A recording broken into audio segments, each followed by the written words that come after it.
Portodosón engalánase para acoller a xuntanza de confraternidade. Centenares de maiores desfrutarán mañá do xantar e do baile, actividade que cumpre xa a súa 23 edición. Unha das datas marcadas no calendario en vermello é o 1 de maio, non só por ser o Día do Traballador, senón por ser tamén a xornada escollida polo Concello de Portodosón para celebrar a súa xuntanza de confraternidade.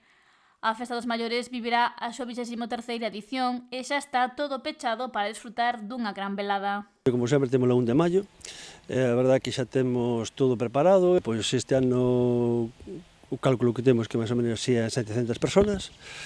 Incluso me dicía o concejal que igual algunha máis, porque a ver, sabes como aquí na comarca hai xente que se move por as comidas da comida dos maiores, ben en Ribeira, ben en Boiro e tal, e me dicía que igual tiñamos que limitar xa esas 700 personas máis que nada polo aforo que temos na carpa, non?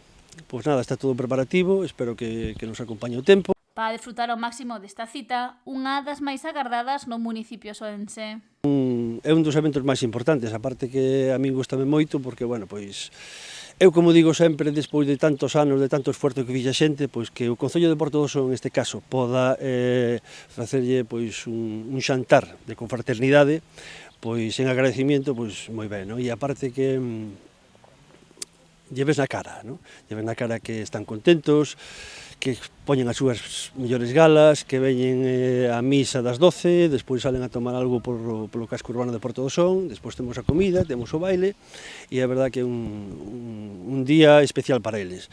E se é un día especial para eles, tamén é un día especial para nós. Esta será a 23ª edición e apunta que, como sempre, será unha xuntanza gratuita para os maiores. Aquí nunca se cobrou a comida dos maiores.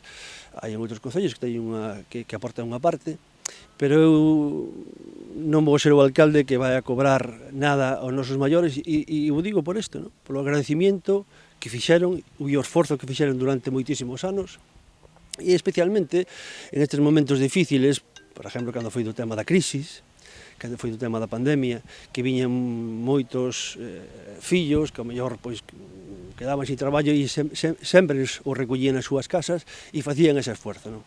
Entón, que menos que nos podamos agradecer todo este esforzo, porque hai que, como digo sempre, hai que saber onde vimos para onde queremos ir. Polo que mañá 1 de maio desenvolverase esta Festa dos Maiores en Portodosón. Este ano contarase cunha food truck da Consellería do Mar na que se poderán degustar produtos galegos.